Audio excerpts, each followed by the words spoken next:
Which bit is this?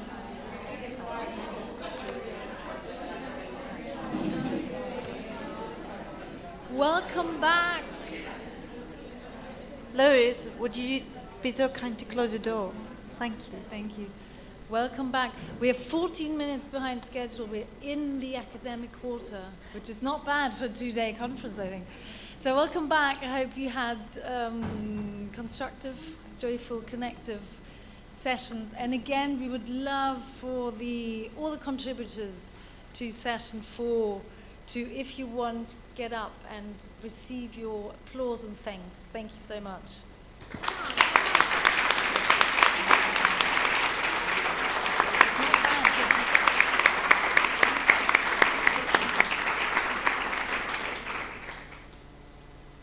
Okay, we start with the final provocation and also with, like the conclusion a little bit of our conference. I mean, there will be a little talk from us afterwards, but we have the honor, great honor and the joy that we have joined today for this provocation dialogue by Anjana Das and Mayank Mansingh from India.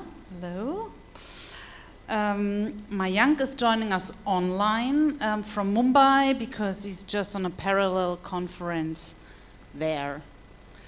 Anjana Das heads her clothing label, White Champa, which is operating from a studio in New Delhi. Her expertise lies in bridge building between India and Europe in the field of textiles and fashion. She has gained her experience in many years of working with artisans in the field of embroidery and tailoring. With a focus on intangible cultural heritage and creating awareness and methods of traditional sustainability, Anjana also aims to integrate the traditional forms of textile production with new ideas from the sustainability sector. She has been part of the project Made In, which aims to draw up a new vision for textile handcraft. Mayank Mansingh Kaul, hello Mayank, can you hear us? I can, good evening. Is a New Delhi-based independent curator with a focus on post-colonial histories of Indian textiles. He has curated seminal exhibitions on Indian textiles, which include Fracture Indian Textiles, New Conversations, and currently Vayan, the Art of Indian Brocades. Editor of several publications in Indian textiles and design, he is a contributing editor for Architectural Digest India and member of the Arts Advisory Council South Asia at the Asia Society. Welcome Mayank. Welcome Anjana. Thank you, very happy to be here.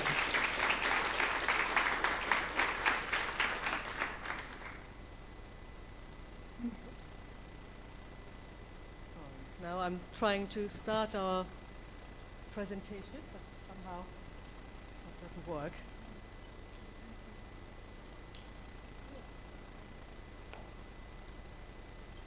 Well, I can already say hello, and I'm slightly overwhelmed to be the closing provocation talk. Mayank, you weren't here, but we had such a multitude of fantastic contributions and meetings, and I think we all feel really like a community, and I would really want to express my thanks to the team of organizers, and it was a fantastic, inspiring 2 days.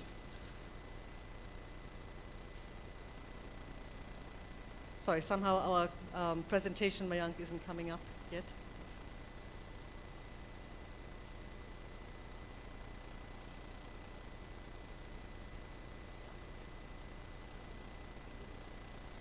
Yes, so we titled our contribution today, Rethinking Made in India, and Mayank and I will speak one after the other. We have had many discussions, we worked together, but we decided, because I'm coming from the field of making, and Mayank comes from the field of curation, that we'll speak one after the other. As Valeska already said, I have a clothing label, White Champa, which I've been running for the last 16 years. We follow a totally made-to-order model. We don't make large-scale productions. We really work with our clients and cater both to the Indian as well as the international market. Secondly, I've been part of the project Made In here in Germany, where we looked at the present and the future of textile handcrafts in India and Germany. My colleague Nicole is also here. Please, we did this together, this project. We were asking ourselves, what is the potential for survival and growth of textile handcraft in the future fashion world?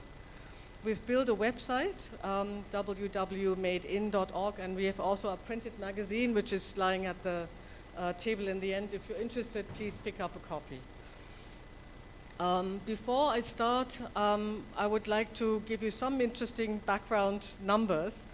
In India, the textile sector is the second largest employer in the country after agriculture. A staggering 45 million people work in the textile and apparel sector, and 100 million more in the related allied industries. India does 5% of the global trade in textiles and apparel, and 95% of the world's hand-woven fabric comes from India. So how does degrowth start given those circumstances? I'm working as a designer and maker in the fields of small-scale production and work predominantly with handcrafted textiles and with textile artisans. I do believe that fabric, the material that real-life fashion and textile craft is made from, is the fiber that connects us, all of us, as human beings. Textiles offer us warmth, protection, and comfort, but they also serve as markers to express belonging. They create a sense of identity and joy, as we heard so many times today as well. For all these reasons, handcrafted fabrics have to survive. I really, truly believe that, and that's my mission to convince people that we have to continue making because that makes us human. I shall describe my vision forward for the small-scale handcraft sector in India. However, the concerns of artisanal communities are strikingly similar all over the globe. Notwithstanding their different conditions, all artisans stand at a critical juncture. How can textile handcraft remain relevant as part of a more thoughtful and sustainable fashion industry of the future? What is needed to ensure their relevance and survival? As always, it's time to play on the strength and not on the weaknesses. One great strength that India has is its wealth of skilled craftspeople and amazing techniques, unmatched anywhere in the world. As I said, 95% of the handwoven fabric comes from India. People have come to India for many centuries in search of embroideries, prints, weaves, beadworks, and more. These crafts have inspired fashion and designers everywhere. For centuries, Indian textile artisans have been the makers of the world. Should that role as the maker to the world continue? I think yes, but in different circumstances as before. Given the global climate crisis and the need to slow down the scale of production, that's a consensus that we all had in the last 2 days. We have talked about that a lot. The need of the hour is to emphasize sustainability and focus on creativity and craft, rather than on fast production. At this point, the Indian craft sector can lend its strength. It can set an example for slow and sustainable fashion, something that has always been the essence of traditional Indian aesthetic and wearing styles. India could become a leader in this new movement, but for that to happen, important changes are necessary. For once, the reality of artisans in the craft sector is far from romantic and idyllic. Religious affiliations, as well as the still relevant caste system, all too often prevent craftspeople to experience their jobs as attractive professions. In the last 40 years, India has been losing 15% of its craftspeople every decade to other job segments. This was aided by the formulation of a strict division between craftspeople, designers, and artists, which was decidedly introduced and emphasized in post-independent India. The Ray and Charles Eames Commission, basically the India report, sort of started that, and I think Mayank will probably elaborate on that. That's why I will not say more about that. Craftspeople became dependent on designers and were seen as mere production people manufacturing someone else's ideas. Craftspeople often exist nowadays in this unfortunate reality of being generally lauded and applauded for their incredible skills and excellence, as we have again seen, like recently when in India you have like a large French label doing a show, and it's all in honor of the Indian craftsperson, but they remain anonymous and faceless for the most part. This must change. Artisans need social recognition as well as adequate economic returns for their skills. They have to be named as co-creators. Indian as well as global designers have it in their power to address this in their own way.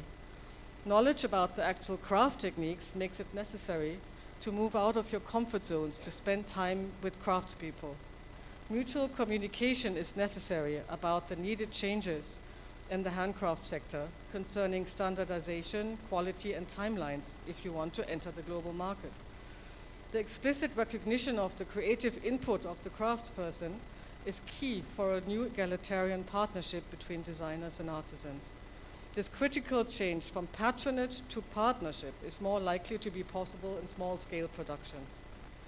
During the time of COVID, a group of diverse creative producers, practitioners, and professionals formed an initiative in India called Creative Dignity, and I would really urge you to look them up.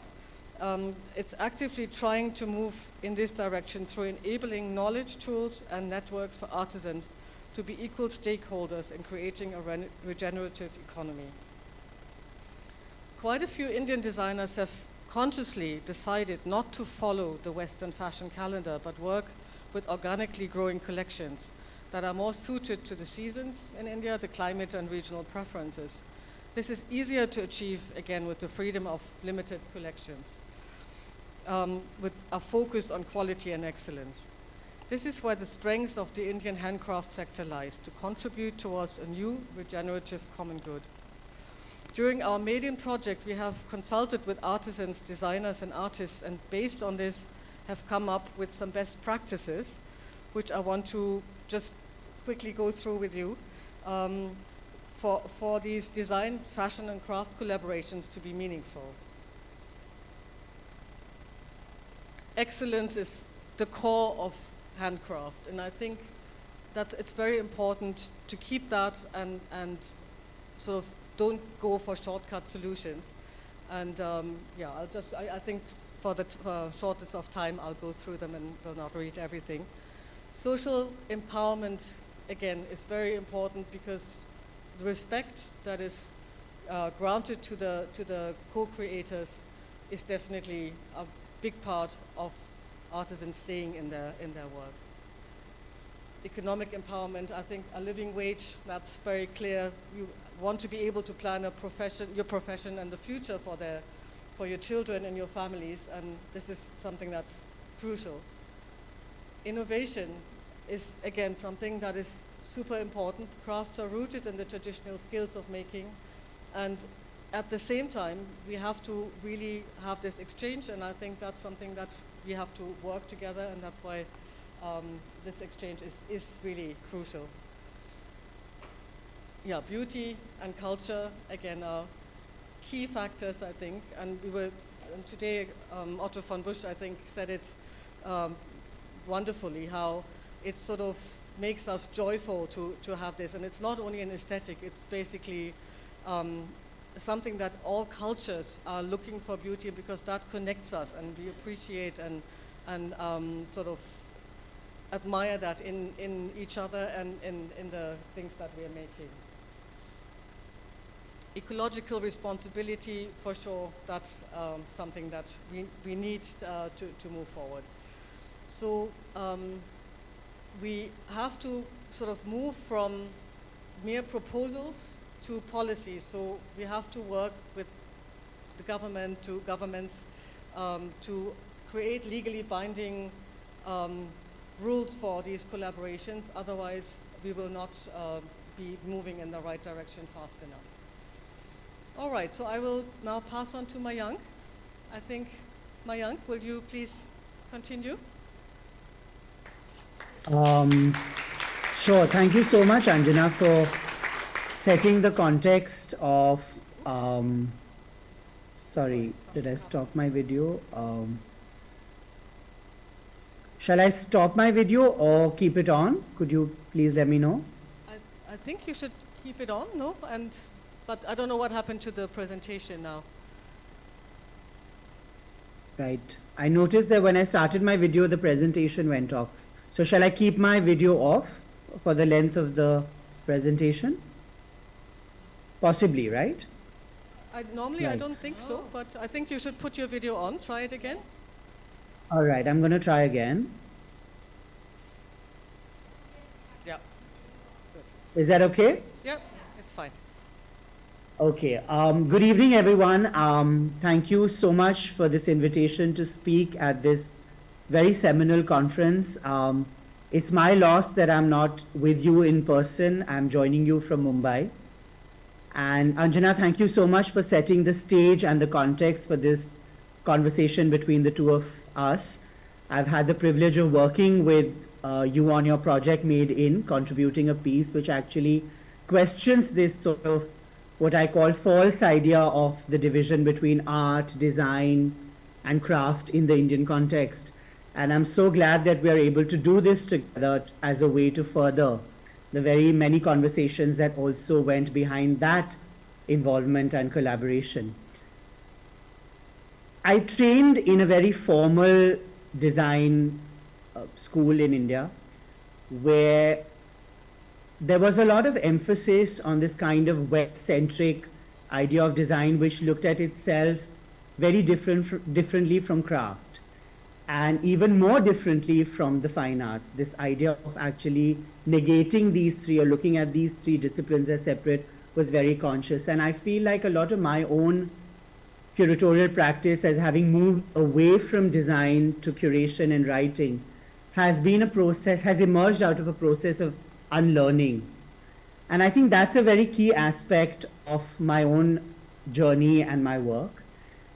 And in the context of a fashion conference, why I would be speaking, I suppose, on textiles is, from the Indian context, is because textiles, handmade textiles, play a very, very, very vital role in defining an idea of Indian fashion. We cannot conceive of Indian fashion without the several traditions of Indian handmade textiles which exist. But we are also faced with the huge challenge that India does not have a single major private museum dedicated to Indian handmade textiles. We do not even have a single gallery dedicated to Indian handmade textiles. We do not have any formal program of education that looks at histories and critical thinking about Indian handmade textiles in the field. And in that sort of vacuum, what one has tried to do over the last 10 years as I moved from being a textile maker to a curator is to actually use my exhibitions and the exhibitions that I have the opportunity to curate, to collaborate on, as means to do several things at once. They are pedagogic in that they address questions of students and practitioners in the field.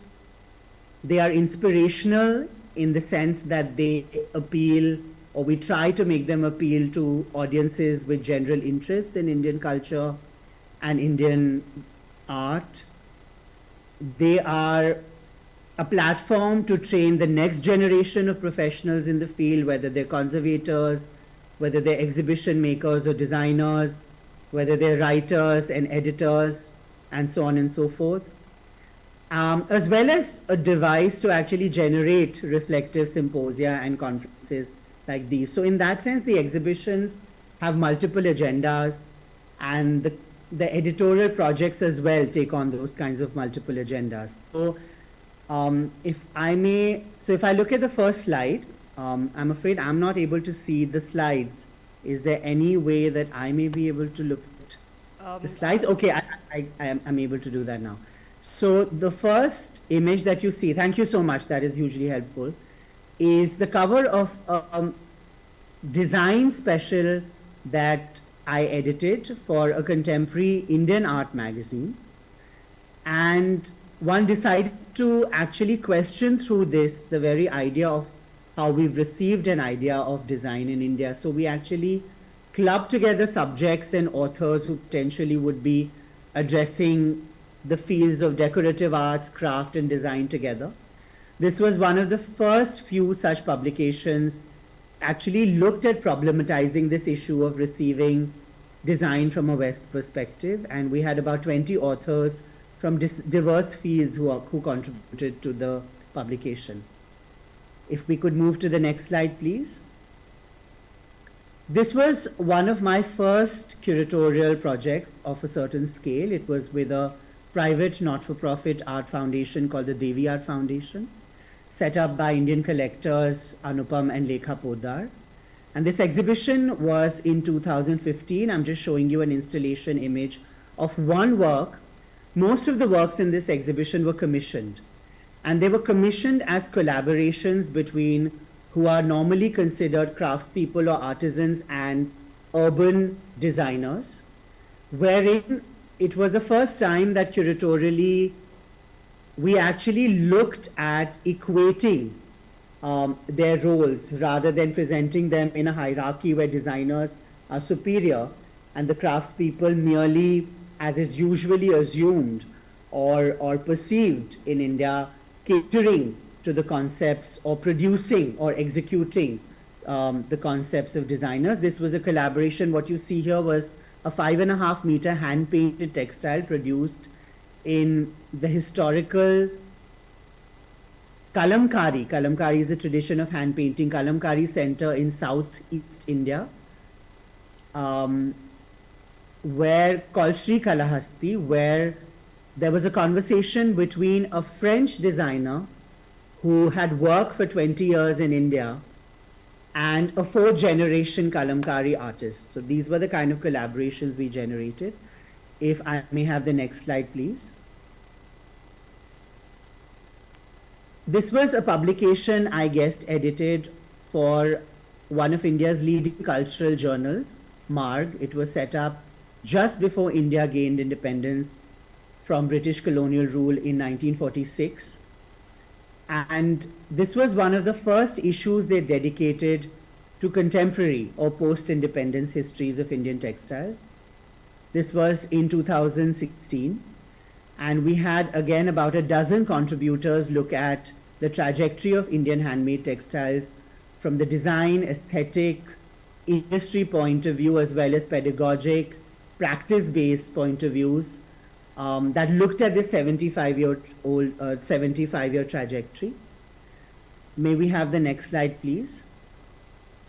I took the sort of skeletal of how I conceived the previous publication that I spoke about forward in 2018 in a major exhibition that was staged in Jaipur, which is in the western state, the northwestern state of Rajasthan, just off Delhi in India, at a public institution, at a government institution called the Jawahar Kala Kendra, designed by a very well-known Indian architect, Charles Correa. And what you see is actually the entrance. So we actually conceived of the textile exhibition to be a part of every aspect of the space rather than just in its galleries. The exhibition was called New Traditions, Influences and Inspirations in Indian Textiles 1947 to 2017.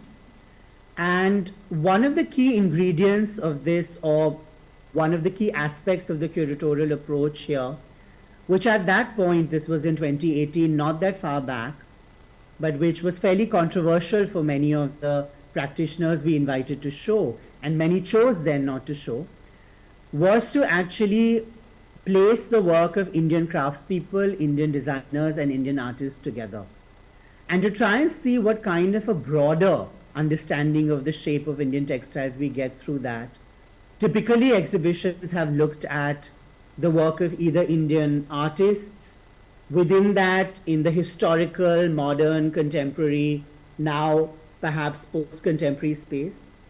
And this was a very interesting experiment to actually even gauge the levels of acceptability of the kind of provocations that one were trying to make.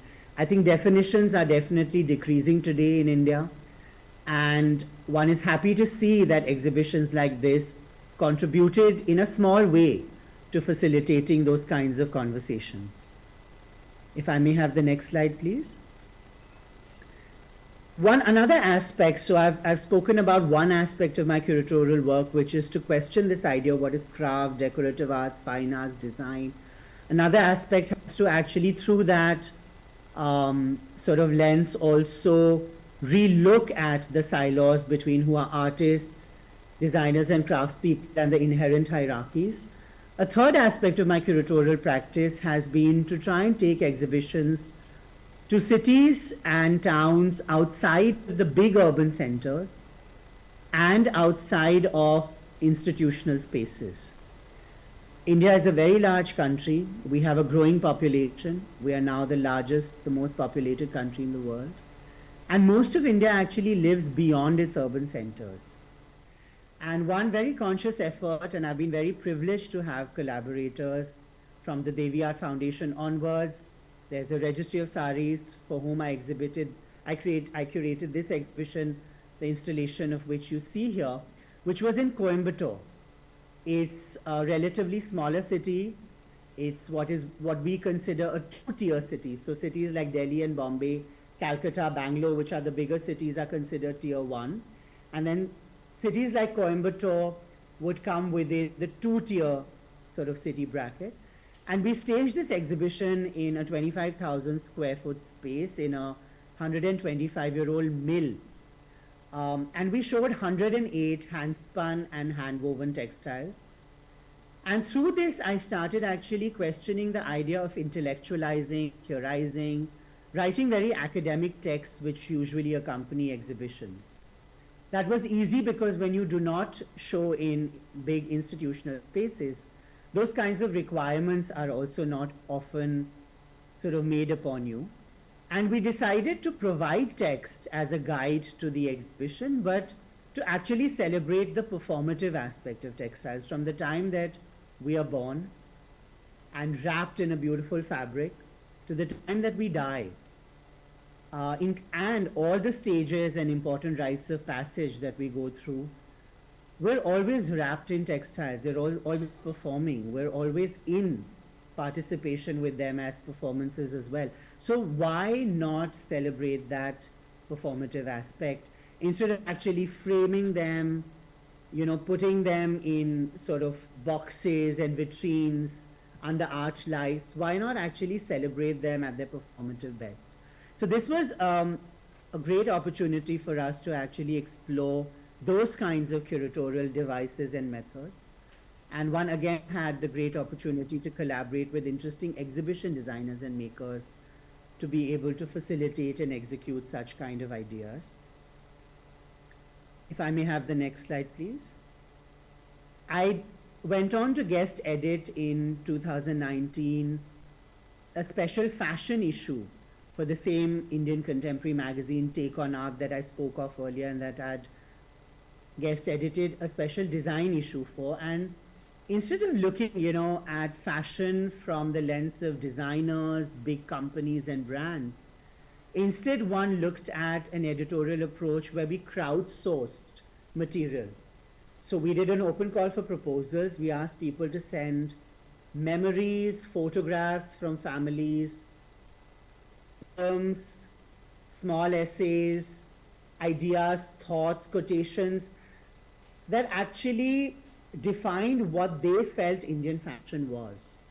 And ultimately it became an almost 100-year history of Indian fashion. As you might have noticed, most of my projects try to fill the gap of overview histories of Indian textiles in the post-independence period. Here we pushed sort of the period back to about 30, 40 more years, about 100, 125 years, and looked at what is this century of Indian fashion, but told through personal histories, through memories, through photographs, through visual material that was specially created for the magazine. Some artists send in artist impressions that were abstract.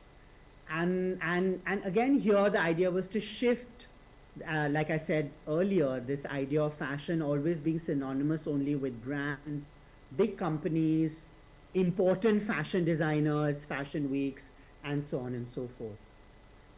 May I have the next slide, please? Exhibition that I curated more recently in Hampi, a very important historical site that has extraordinary historical architecture. It was the capital, it's in Karnataka, in the state of Karnataka in South India. It was the capital of a very important dynasty in the past called the Vijayanagara dynasty, the Vijayanagara kingdom. And it is a site for extraordinary craftsmanship and artisanship, not only in Hampi, but around. And this exhibition was, again, with the Registry of Saris, another organization I've had a long collaboration with over several years. Actually, what we did was we occupied small cottages and homes of people in the village itself. It was in the village of Anigundi. The closest big town is Hampi. And we occupied these spaces seamlessly within a village and made it a kind of collaborative project where we presented 108 saris.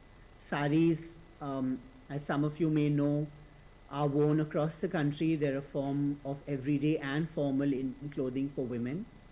They're usually 5.5 to 6 meters long, and we have hundreds of drapes of the same sari, or sometimes almost from district to district. This drape changes from communities, clans, other kinds of community affiliations, and geography, of course.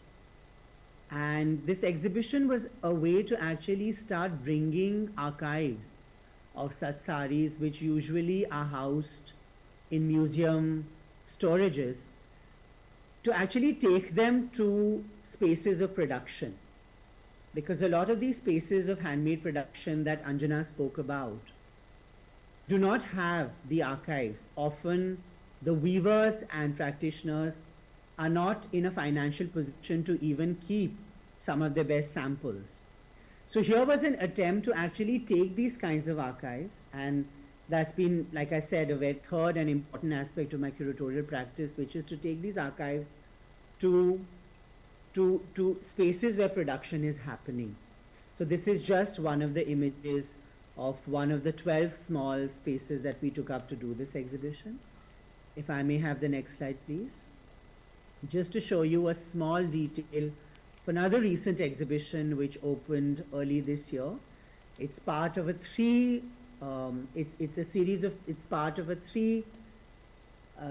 exhibition series which I have collaborated with as a curator with the Devi Art Foundation. It was staged at the Crafts Museum in Delhi. It was the first time that the reserve collection of the Crafts Museum, which is the second most important public collection of Indian textiles in the country, Indian handmade textiles, was brought out through this exhibition. And we see a detail of a fine muslin, handspun and handwoven textile from the 19th century. And many of these textiles we actually showed without the usual conservation requirements. This was a challenge, and it could only be done because the Devi Art Foundation and the collector and the institution were open to it, because we're faced with a situation where, you know, looking at textiles and studying about textiles through videos or books does not really give you the idea of what these textiles actually mean when you hold them. So you're looking at a textile which is 500 counts muslin from the Deccan, from central India, from a place called Chanderi. And some of the textiles could actually be touched and held. And I think that is another aspect that's becoming important to my curatorial practice, which is to not look at textiles only as from a distance, but actually engage with them. Because between seeing a 500 count muslin and holding it, there's a big difference. And I think through that we were able to also invite students and large number of students as visitors to the exhibition to engage with the viscerality, with the actual holding of textiles, and how that changes our understanding of what material is. May I have the next slide, please? The second part of the same exhibition, which was on silk and metallic brocade textiles. You see an installation here, which was created through a series of commissions by a visual artist, Astha Butel. What you see below that is a 1940s sari from a very important handloom center of Varanasi. And we again gave a lot of importance to the performative aspect of such textiles. Such kind of metallic brocades are used in religious ceremonies, they're used in temples and other places of worship. And one tried to find a way to actually capture that visceral quality, you know, of how these textiles are used, instead of actually just staging them behind vitrines or as framed textiles, which are of interest to academic audiences, but actually do not help us really understand the way these textiles occupy our emotional and sort of sensory, you know, lives.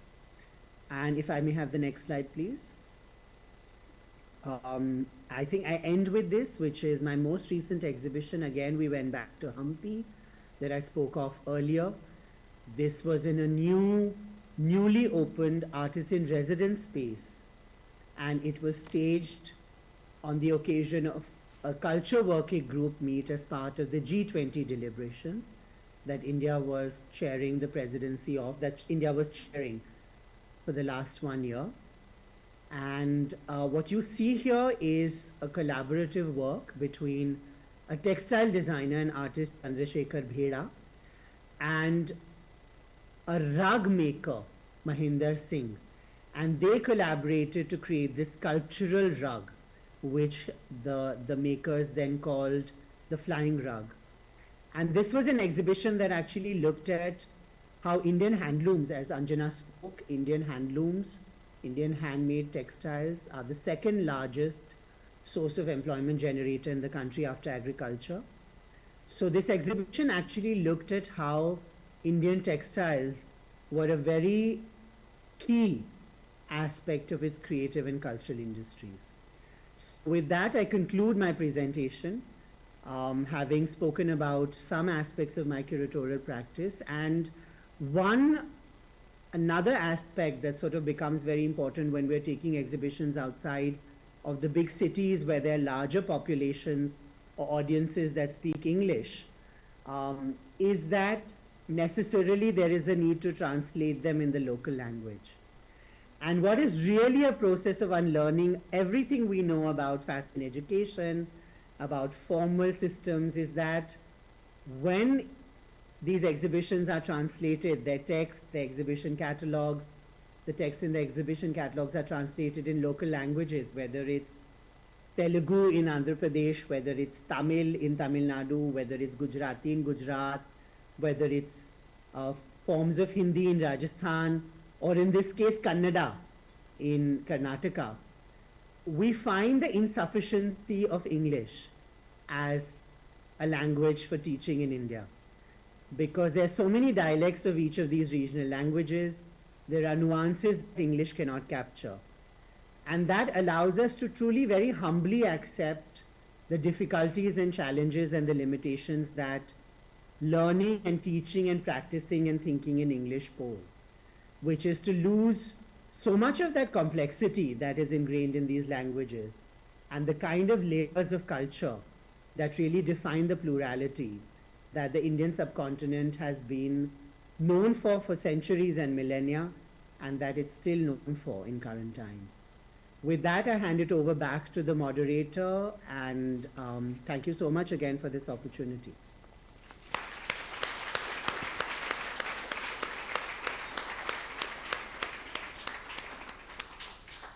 Thank you very much, Anjana and Mayank.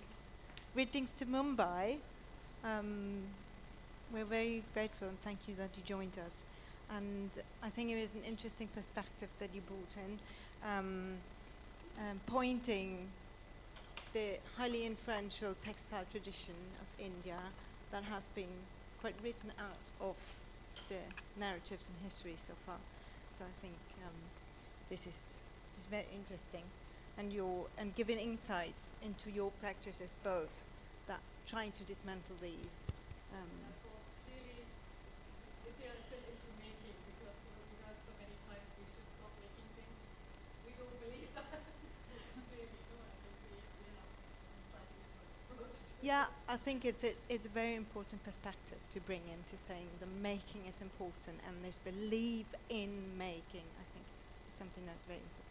Thank you for this, Anjana. We are nearing the end of the official program, and I think everybody's kind of looking for the party. So I am, and we would like to take a final moment to reflect on the last 2 days, maybe at the party, and I would encourage everybody to make connections and maybe get to know 2, 3, 4 other people that you haven't met before. Talk to them, make connections for the future. In the Defashioning Education Reflection and Actions workshop that we just had, we harvested the reflection action cards, and we filmed a reading of them to share these maybe within a few days. It was very interesting, and we tried to somehow sum it up into an action, and it popped up that we agreed on opening up a big Miro board where everybody can share ideas, reactions, and actions that will take us hopefully to a better future, and maybe to common work, to common togetherness in defashion education. Another outcome that is also already visible and has still to grow and will rest with us is the community project, the quilt that we are that's growing today. I saw many people working on it, so I was quite happy. So I invite everybody today to sit on the table or outside, let it grow, this big quilt, and Lou Croft Blake, Lou and also Claire are still made it happen that they could rest and help, and thank you to them. And we would like to invite everybody to a group photo, one set, with the quilt pieces in the courtyard, where we now will celebrate all together. When we, just a brief comment before we say thank you to a lot of people and then we celebrate. So when we put out this call for collaborations, this call to come together, we imagined collaborative sessions, we imagined this thinking and making together, and we imagined collegiality.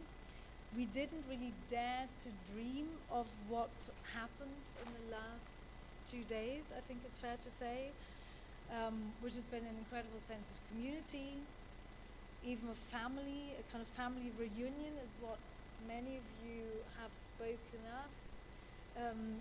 of in your feedback. In German we have a great word that is called Wahlverwandtschaft. It's the family you choose. And this seems to be a family, or we've experienced a sense of a family which is very welcoming and open. It has a sense of urgency. It doesn't agree on everything, as families do.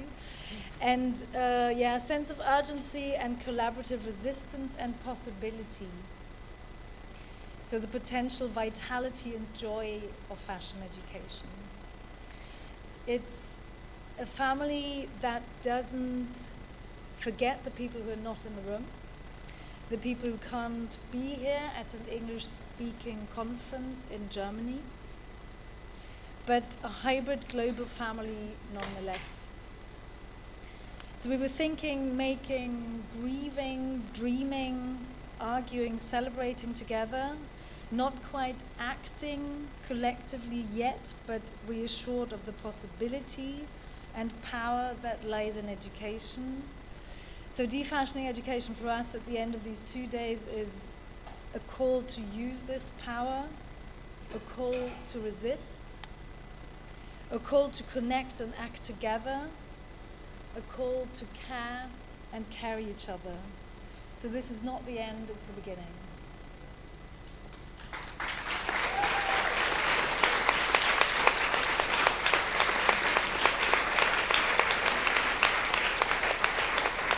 So yeah, thank you first maybe to all of you who made your ways, some quite far away from here. Karishma from New Zealand, we had guests from Australia, overseas, from South America, North America, so it's really a huge global community that came together, which is impressive. But of course, reconfiguring systems also means to make visible everyone who's involved, and we, see running through a big thank you to all the people that helped us to shape this conference and this event. We would like to thank to Gina for all these lovely graphics. Amazing. Amazing. We love you. You know that. We want to thank Moritz Bally for podcasting. I think it's still on. He's still there. Where are you? We want to thank Johanna Braun for being a lovely production assistant, for all the research and organizing and being just aside. Johanna, show Johanna? yourself, and Paula. And Paula, where are you? Paula and Paula's Johanna. there. Then I'm not sure if Anastasia is in the room. She was the back end of all streamings and making it possible to see it on our website and clearing up. She's downstairs maybe and managing it. But then we want to thank Johannes von Weizsäcker for our music, and of course Nikolaus making photos all the day. Thank you. Moreover, we would like to thank a lot Vovo Kraus, creative director of All Things Social. He's standing there.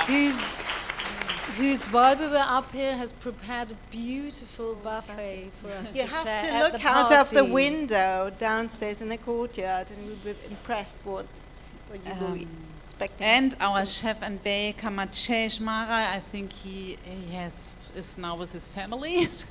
But a big thank you to him too.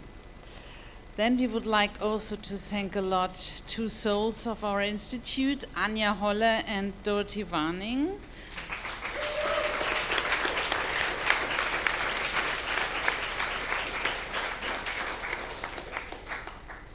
Anja is in all for all her administrative and attentive things, but she's much more than an institute secretary. No, she is a soul. And Dorothy for sewing all aprons, napkins. She sewed 250 napkins, screens, and preparing all the making spaces. Incredible.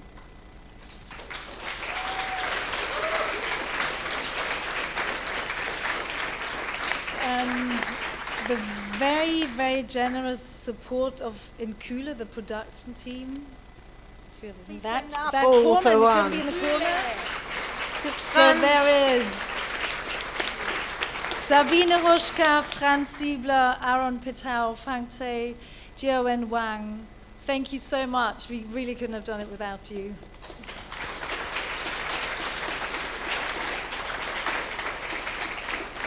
Thank you also to the Berlin University of the Arts for hosting this, and Professor Dr. Norbert Paltz, the president. The American University of Paris for co-facilitating the Netzwerk Mode Textil, who's been funding the multilogs from the very first year. and the Einstein Foundation. Yeah, finally, of course, we have to thank the Einstein Foundation for this financial support and for this 3-year project that was kind of the base to think about bigger conference and collaborating with the digital multilogs. And of course, we want to thank all Einstein Circle, Fashioning Education Einstein Circle members, which were also the conference board, kind of. So there's Britta, Christina, Dillis, Lisiba, Lisa, Melchior, Oliver, Patrick, Tanver, Vovo, and Zoe. Thank you again for being with us for 3 years.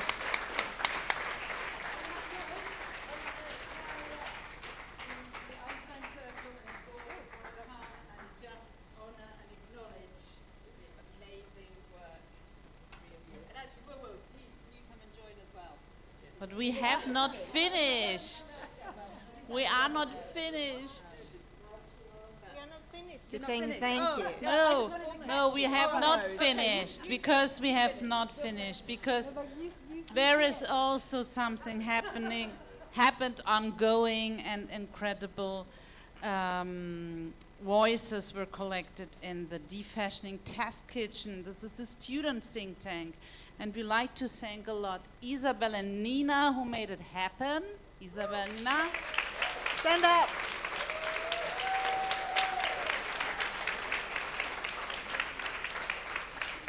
And your great participants. This is Konstantin, Elsa, Fiona, Isabella, Jule, Madeleine, Martina, Melchior, Michelle, Anastasia, Sarah, Saya, Tara, and Timmy Sola. Thanks so much.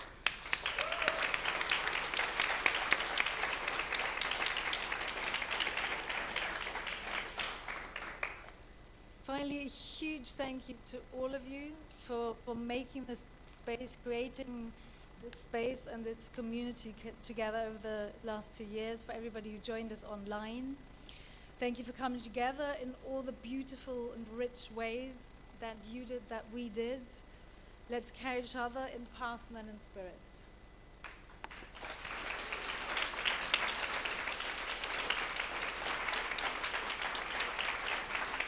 Last words, okay? It's a bit self-promotion, but the Multilog website already holds a growing list of sources and resources on fashion education, and I hope we can let it grow together. So please feel free to add also things that you want to see on this list. And we talked with Tamara and Loreto also about feel free to add publications that are not in English, that are Spanish, French, whatever language, Indian languages. Please add. I think it's our task to translate it. Yeah, of course you can join our podcast, Fashion is a Great Teacher, and listen to the great voices that we've collected also throughout some years already. And we hope that we come together throughout the year in person and online, maybe. The map is open still to connect and put yourself on our Fashion Educators map. And for next year, this is a call already for next year, 24, we are going to collaborate with the African Fashion Research Institute for the next online multilog.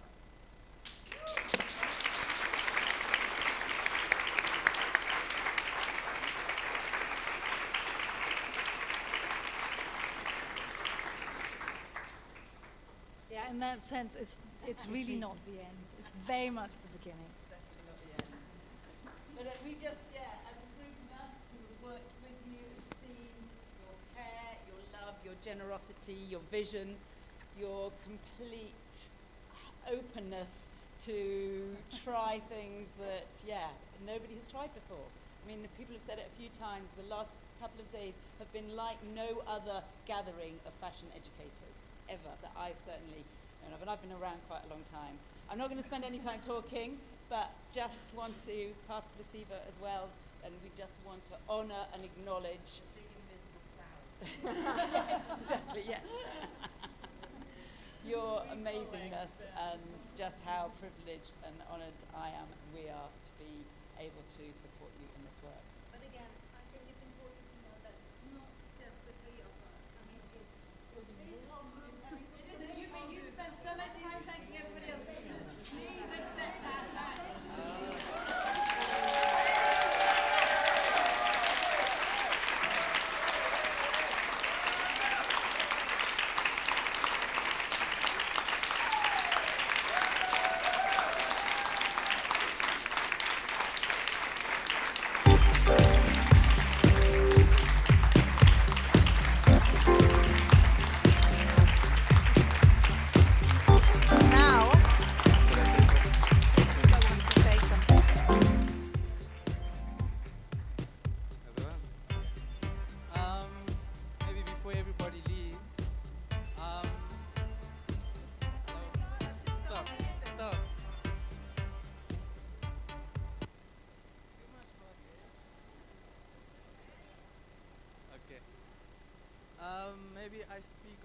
It is on, right?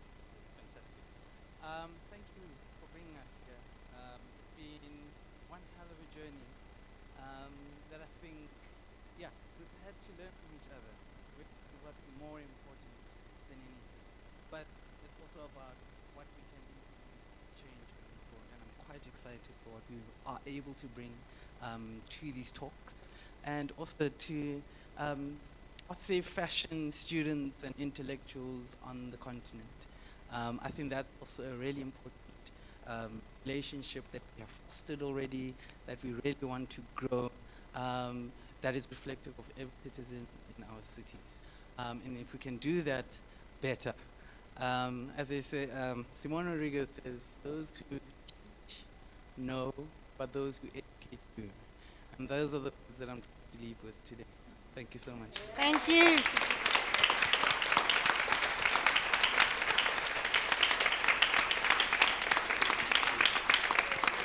And now let's party.